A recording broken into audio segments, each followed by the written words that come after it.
கடலும் கிழவனும் by Ernst Hemingway. பகுதி 2. பந்தாட்டத்தை பற்றியே பேசுவோம். பையன் குரலில் அக்கறை துணித்தது. பெரிய ஆட்டக்காரனான ஜான் ஜே மேக்ராவை பற்றி சொல்லு.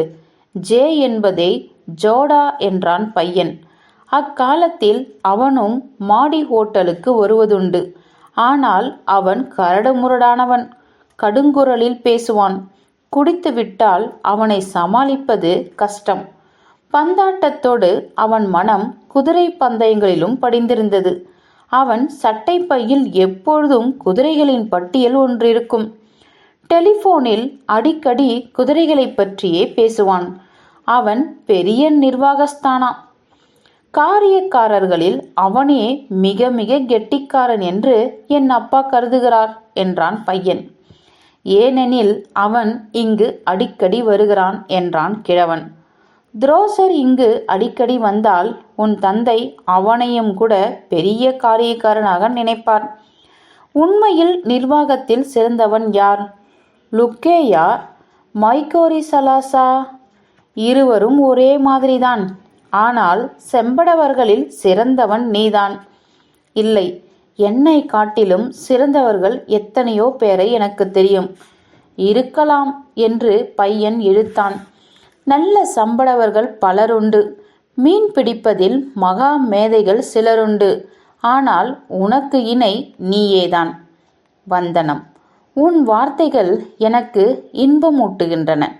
உன் வார்த்தைகளை சமாளிக்க முடியாத பெரிய மீன் ஏதாவது வந்து பொய்யாக்காமல் இருக்கட்டும். நீ சொல்வது போல் உனக்கு சக்தி இருந்தால் எந்த மீனையும் சமாளிக்க முடியும். உன் பலத்தை பற்றி நான் அதிகமாக நினைக்கலாம் என்றான் கிழவன். எனினும் மீன் பிடிப்பதில் பல தந்திரங்கள் எனக்கு தெரியும். கூட நெஞ்சில் அசையாத உறுதி இருக்கிறது. நேரமாகிவிட்டது.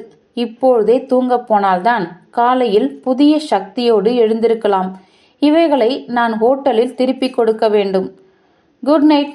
நான் அதிகாலையில் உன்னை வந்து எழுப்புகிறேன். நீயே என்னை துயில் எழுப்பும் அலார கடிகாரம் என்றான் சிறுவன். வயதே என் அலார கடிகாரம் என்ற கிழவன் மேலும், கிழவர்கள் ஏன் சீக்கிரம் எழுந்திருக்கிறார்கள் தெரியுமா? உள்ள கொஞ்ச நாட்களாவது நீண்ட நாட்களாக இருக்கட்டுமே என்றுதான் என்றான். எனக்கு தெரியாது என்றான் பையன். என்னமோ எனக்கு தெரிந்ததெல்லாம் சிறுவர்கள் நன்றாக தூங்குகிறார்கள். விடிந்து வெகுநேரம் கழித்தே எழுந்திருக்கிறார்கள் என்பதே. அதெல்லாம் எனக்கும் ஞாபகம் இருக்கிறது. எனினும் நேரத்தில் உன்னை நான் எழுப்புவேன் என்றான் கிழவன். அதிகாலையில் என்னை எழுப்பும் சிரமத்தை உனக்கு கொடுக்க இஷ்டமில்லை என்று பையன் தனக்குத்தானே சொல்லிக் கொண்டான். அது என்னை பற்றி நானே இழிவாக நினைக்கும்படி தூண்டுகிறது. உண்மைதான்.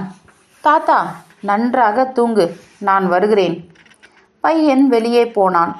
அவர்கள் சாப்பிடும்போதே விளக்கில்லை. எனவே இருட்டில் தன் கால் சராயை நீக்கிவிட்டு கிழவன் படுக்கப் போனான்.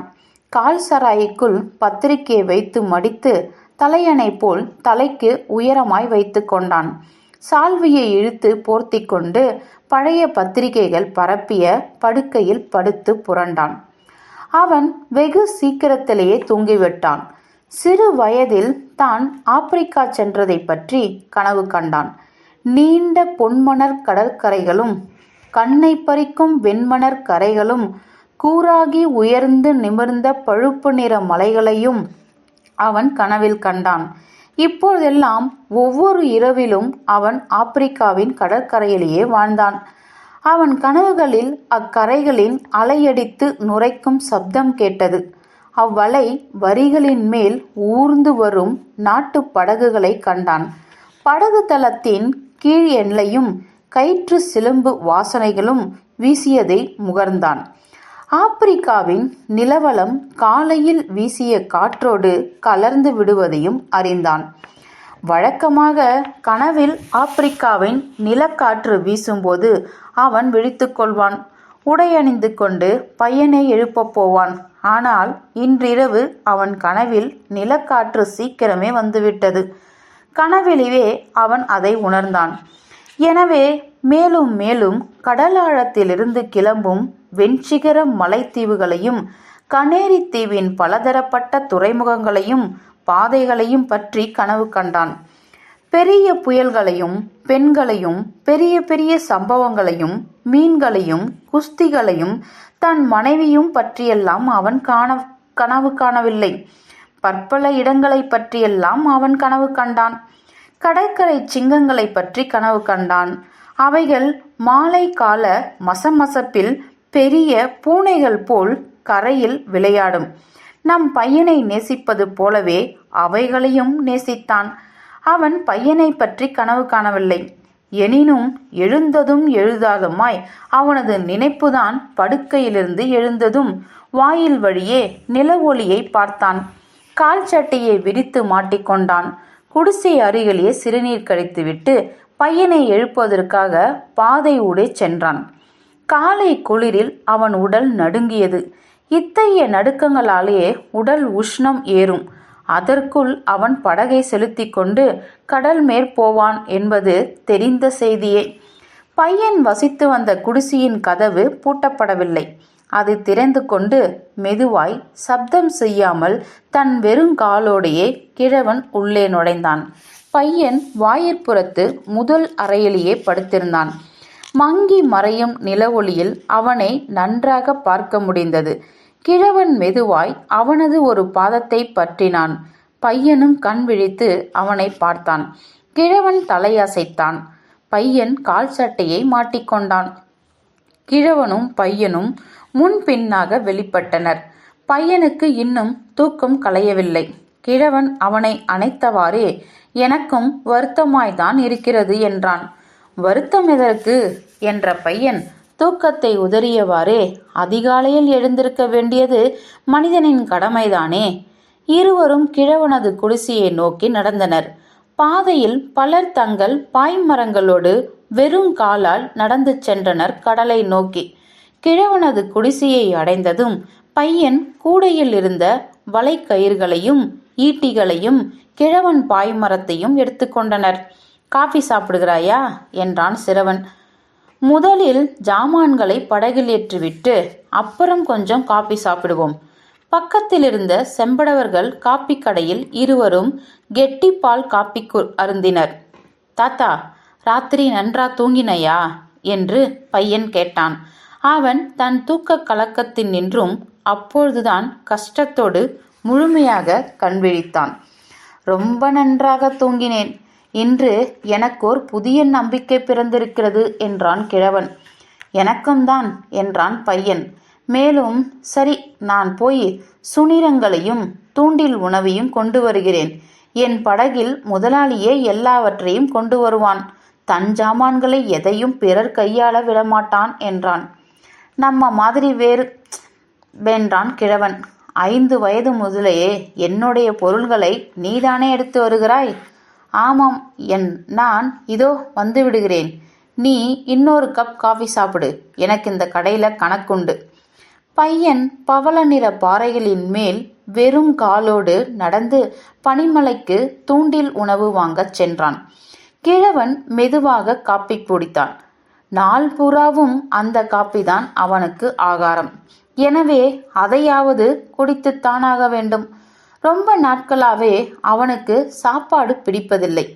எனவே வேலை மேல் போகும்போது அவன் சற்று சிற்றுண்டி கொண்டு போவதில்லை. படகின் முன்வலையில் அடித்தளத்தில் ஒரு புட்டி குடித்தண்ணீர் இருக்கும். அதற்கு மேல் எதுவும் அவனுக்கு தேவையில்லை. பையன் சூனீர மீன்களையும் தூண்டில் புழுக்களையும் தனித்தனியாக பத்திரிகை தாள்களில் மடித்து கொண்டு வந்திருந்தான்.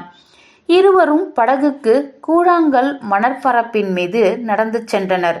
படகை மெதுவாய் தூக்கி தண்ணீரில் விட்டனர். தாத்தா, அதிர்ஷ்டம் வரட்டும். அதிர்ஷ்டம் வரும் என்றான் கிழவன்.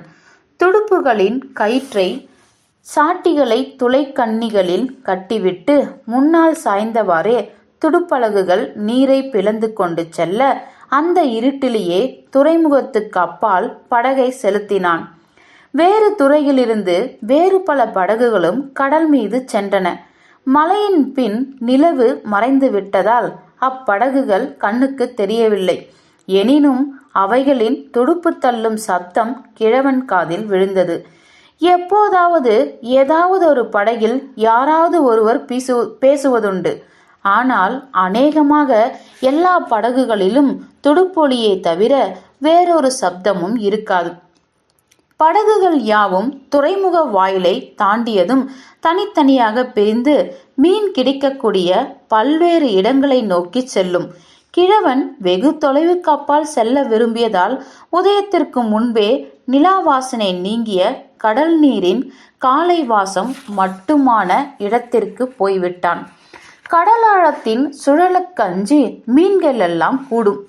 7 நூற்றாலத்திற்கு திடீரென சரியும் பெரிய கடற்கிணறு என்னும் பகுதியில் மின்னும் நாணல்களின் சாயை தண்ணீரில் பளபளப்பதை அவன் பார்த்தான். இங்கு இறால் மீன்களும் தூண்டில் மீன்களும் ஆழத்திலிருந்து வரிசையாக வரும். கணவாய் மீன்களும் இரவு நேரங்களில் நீர்மட்டத்துக்கு மேல் துள்ளி விளையாடும். திரியும் பெரிய மீன்கள் அவைகளை உணவாக கொள்வதுண்டு. கார் இருட்டிலே காலையின் வரவை கிழவன் உணர்ந்தான். பறக்கும் வரால் மீன்கள் பாயும் போது நீர் நலுங்கும் சப்தமும் அதன் நீண்ட செதில்களின் நிமை பொலிவும் நன்றாக கேட்டன. கடல் நடுவில் வரால் மீன்களே அவன் தோழர்கள். எனவே அவைகளிடம் அவனுக்கு பிரியம் அதிகம். பறவைகளை பற்றி அவனுக்கு அனுதாபம் அதிகம். அதிலும் அந்த சிறிய மென்மையான கரிய வால் நீண்ட கடற்குருவி பாவம் எப்பொழுதும் சுற்றி சுற்றி பார்த்து கொண்டே இருக்கும். என்றாலும் அதற்கு அநேகமாய் ஒரு மீனும் கிடைப்பதில்லை. அந்த வலிய திருட்டு பறவைகளை தவிர மற்ற பறவைகளின் வாழ்க்கை நாம் நினைப்பதை விட கடினமானது. கடலின் கொடுமையை அறிந்தும் கனிவு மிக்க கடற்கன்னி கொடுமையை பறவைகளின் உற்பத்தி செய்வானேன்? கடல் கருணை உடையது, அழகானது. ஆனால் திடீரென்று கோபத்தால் கொடுமையாய் குமரும். பாவம் சோக குரலுடன் அது சுற்றி சுற்றி பாய்ந்து பாய்ந்து மீன் வேட்டையாடுவது எவ்வளவு பரிதாபம்! கடலின் கடுமைக்கும் அவைகளின் மென்மைக்கும் எவ்வளவு தூரம் என்றெல்லாம் கிழவன் எண்ணினான். அவனுக்கு கடல் ஒரு கன்னிகை. ஸ்பானியர்கள் கடலிடம் அன்பு பாராட்டும் போது அப்படித்தான் செல்லமாக அழைப்பர். சில சமயங்களில் கடலை விரும்புவர்களும் கடுமையாக பேசுவதுண்டு. எனினும் அக்கடுமையான பேச்சும் அவனது கன்னித்தன்மையை பற்றியே பேச்சாகவே இருக்கும். இளம் செம்படவர்களில் சிலர் மிதவைகளுடன் மீன் பிடித்து சுறா கடல்களை விற்ற பணத்தால் எந்திர படகு வாங்கிவிடும் வாலிபர்கள் மட்டுமே கடலை ஆணாக உருவகப்படுத்துவர். அவர்களுக்கு கடல் ஒரு வெறும் இடம், அல்லது போட்டிக்களம், அல்லது விரோதி, அவ்வளவுதான். ஆனால் கிழவனுக்கோ கடல் எப்பொழுதுமே ஒரு கன்னிகைதான். தன்னை காதலிப்பவர்களுக்கு அது பெரிய வரங்களை தரும் அல்லது மறுக்கும். அவள் கொடுமையாக கொந்தளித்தால் அது அவளது இயற்கை. பெண்களை மயக்குவது போலவே நிலவொளி கடலையும் மயக்கியது. கடற்பரப்பு தட்டையாய் சலனமற்றிருந்தது. அவ்வப்பொழுது தோன்றும் நீரோட்ட சுழல்களை தவிர யாதொரு அசைவும் இல்லை. எனவே அளவான வேகத்துடன் கிழவன் அதிசுலபமாக படகை செலுத்தினான். வளரும் வெட்சத்தில் தான் எதிர்பார்த்ததை விட அதிக தூரம் வந்துவிட்டதை அவன் உணர்ந்தான். கடற்கிணறுகளால் பயனில்லை. அப்பால் அவைகளும் செதிலிகளும் வரியிட்டு வரும் பகுதிகளில் முயன்று பார்க்க வேண்டும். அவைகளிடையே ஒரு பெரிய மீன் அகப்பட்டாலும் அகப்படலாம் என்று கிழவன் எண்ணினான். நன்றாக விடியும் தருணம். நீரோட்டத்திற்கு ஏற்ப படகு தானாக மிதந்து சென்றது. 40, 75, 100, 120 ஆள் ஆழங்களில் 4 தூண்டில்களை அவன் வீசிவிட்டான். ஒவ்வொரு தூண்டில் நுனியும் தூண்டில் மீன் புழுக்களால் தைக்கப்பட்டு மறைந்து தலைகீழாக தொங்கியது. அதன் கொக்கியும் முள்ளும் சுனிரங்களால் மூடப்பட்டிருந்தன. ஒவ்வொரு சுனிரமும் 2 கண்கள் மூலமும் குத்தப்பட்டு பிளவுண்ட மலர் போல தொங்கியது. தூண்டில் கொக்கிகள் முழுமையுமே பெரிய மீன்களை கவரத்தக்க வாசனையும் ருசியும் மிக்க மீனுணவு திரளாக விளங்கியது.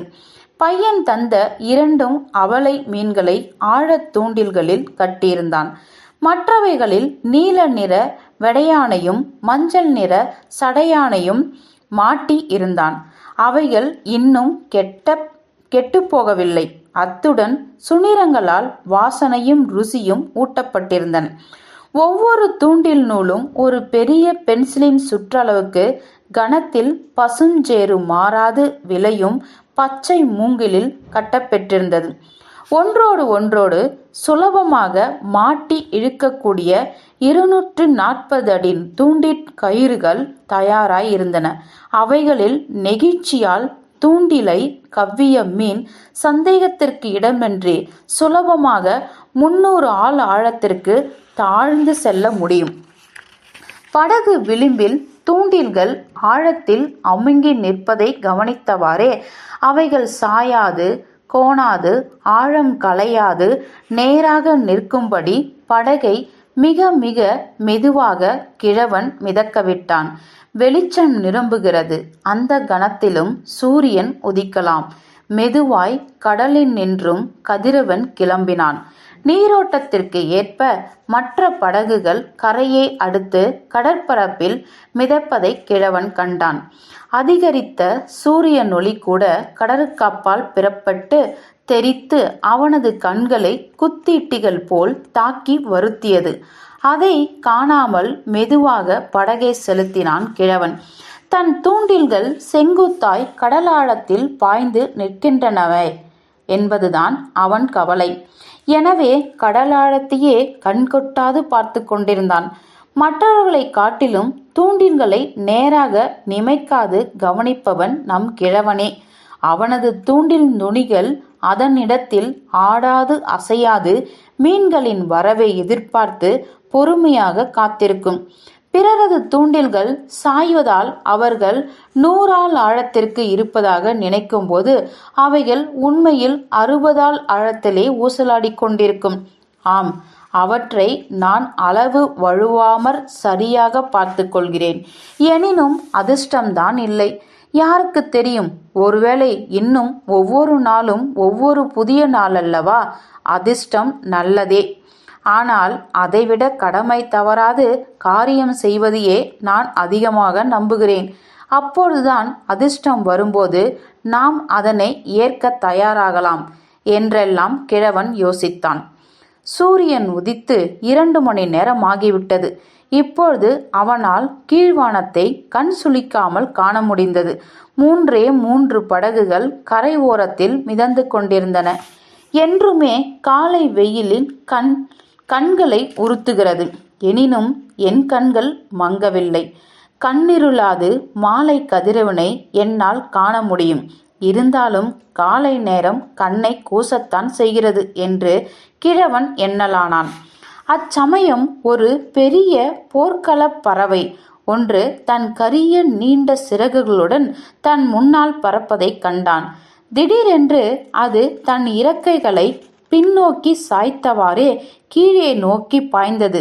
மறுகணம் வானில் வட்டமிடலாயிற்று. அதுக்கு ஏதோ கிடைத்திருக்கிறது. வெறுமனே அது வட்டமிடவில்லை என்று கிழவன் உரக்க கூவினான். நிர்ணயமாக நிதானமாக அப்பறவை வட்டமிடும் இடத்தில் நேராக அவன் படகை செலுத்தினான். அவசரப்படாமல் தூண்டில் நுனிகள் ஆடாத அசையாத வண்ணம் ஊர்ந்து சென்றான். கடல் நீர் கொஞ்சம் கலங்கத்தான் கலங்கியது. பறவையின் கண்ணியை நாடவிட்டால் இக்கலங்கம் கூட நேர்ந்திராது. பறவை உயரப் பறந்து சலனமற்ற இறக்கைகளோடு வானில் வட்டமிட்டது. மறுபடியும் திடீரென்று கீழே பாய்ந்தது. பறக்கும் வரால் மீன்கள் நீர்ப்பரப்பின் மேல் சிதறி பரபரப்போடு நீந்தின. கடற்பன்றி, டால்பின், பெரிய கடற்பன்றிகள் என்று கத்தினான் கிழவன். தன் துடுப்புகளை அயரவிட்டு படகின் முன்பலகை அடியிலிருந்து ஒரு சிறிய தூண்டில் வரியை எடுத்தான். அது கம்பி வரி. அதில் ஒரு சுனீரத்தை மாட்டி படகின் பின்விளிம்பின் மேல் தவழ பக்கத்தில் தொங்கவிட்டான். மற்றொரு வரி சுருணியை தயாராக வைத்தான். பின்னரில் தாழ பறக்கும் போர்க்களப் பறவையையே கவனித்தவாறு படகை வலிக்கலானான். அந்த பறவை சிறகு அணைத்து பாய்ந்து வரால் மீன்களை தொடர்ந்து வீணே சிறகடித்து பறந்தது. கடல் நீர் கடற்பன்றி மீன்களால் குமிழிட்டு குமருவதை கிழவன் கண்டான். பறக்கும் வரால் மீன்களுக்கடியில் நீர்மட்டத்தின் கீழ்ப்படற் பன்றிகள் நீந்தின. வரால்கள் விழும்போது அவைகளின் வேகம் அதிகரிக்கும். வரி வரியாக கடற்பன்றிகள் வருவதாக கிழவன் நினைத்தான். அகன்றுள்ள அவற்றின் பரப்பில் வரால் மீன்களுக்கு தப்ப வழியில்லை. கடற்பறவையும் ஏமாற வேண்டியதுதான். ஏனெனில் அவை பெரியவை, வேகம் மிகுந்தவை. கடற்பறவையால் அவற்றை பிடிக்க முடியாது. வரால்கள் சிதறையும் பறவையின் வீண் படப்படப்பையும் மறுபடியும் கவனித்தான். கடற்பன்றிகளின் வரிசை தப்பி போயிற்றோ என்று நினைத்தான். அவைகள் அதிக வேகமாக அதிக தூரம் போகின்றன. இருந்தாலும் தனியாக ஏதாவது அகப்படலாம் என்னும் பெரிய மீன் அவைகளிடையே எங்காவது இருக்கத்தான் வேண்டும் என்று கிழவன் நம்பினான். கரையெடுத்து மலை போல மேகங்கள் கவிழ்ந்தன. கரை பழுப்பு நீல மலைகள் வரியிட்ட ஒரு பச்சை கோடு போல் தோன்றியது. கடல் நீர் பசிய கருநிறத்தை அநேகமாக ஊதா நிறம் என்றே கூறிவிடலாம் அடைந்தது. தண்ணீரில் ஆழத்தில் அவன் உற்று நோக்கினான். சூரியனின் அபூர்வ ஒளியில் நீரடியில் சிவப்பு வரிகளோடிய உதிரி மீன் படலங்கள் மின்னுவதையும் கண்டான். தன் தூண்டில் வரிகள் நேராக ஆழ பாய்ந்து செல்வதை அக்கறையோடு கவனித்தான். உதிரி படலத்தை கண்டு மகிழ்ந்தான். ஏனெனில் அங்க பெரிய மீன்கள் உள்ளன என்பதற்கு அது அறிகுறியாகும். உச்சி சூரியன் ஒளியும் மேகங்களும் அதுவே மீன் பிடிக்க சரியான சமயம் என்பதை அறிவுறுத்தின. அந்த பறவை அநேகமாய் மறைந்துவிட்டது. நீர் மட்டத்தில் வெயிலில் உலர்ந்து பழுப்பேறி மஞ்சளான கடல்நான் சடை பாசிகள் மிதந்தன.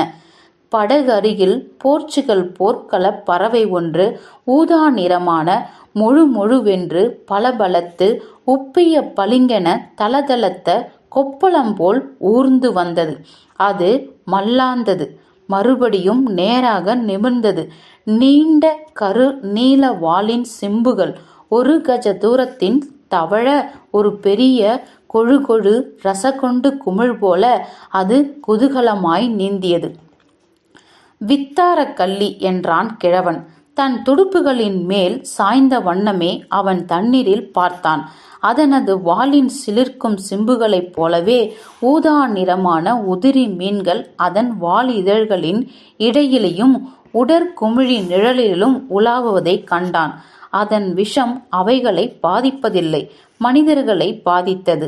அதன் சிலிர்க்கும் ஊதா இதழ்கள் பட்டால் ஐசிராலி விஷம் பட்டது போல் புண்களும் கொப்பளங்களும் உண்டாகும். இப்போர்க்களப் பறவையின் விஷம் எதிர்பாரா வகையில் திடீரென சவுக்கடியே போல் தாக்கும். பளபளப்பாக ரசமணிகள் போல் மின்னும் இச்சிறு சிறு குமிழிகள் அழகானவையே. ஆனால் அவைகள் மிகவும் பொய்யான வஸ்துகள். அவைகளை பெரிய கடலாமைகள் தின்னும்போது கிழவன் சந்தோஷம் அடைவான். ஆமைகள் நேராக வரும். கண்களை மூடிக்கொண்டு அவைகளை மேலோடு சகிதம் சமூலமாக நிர்மூலமாக்கும். ஆமை அவற்றை தின்பதை பார்ப்பதில் அவனுக்கு ரொம்ப பிரியம்.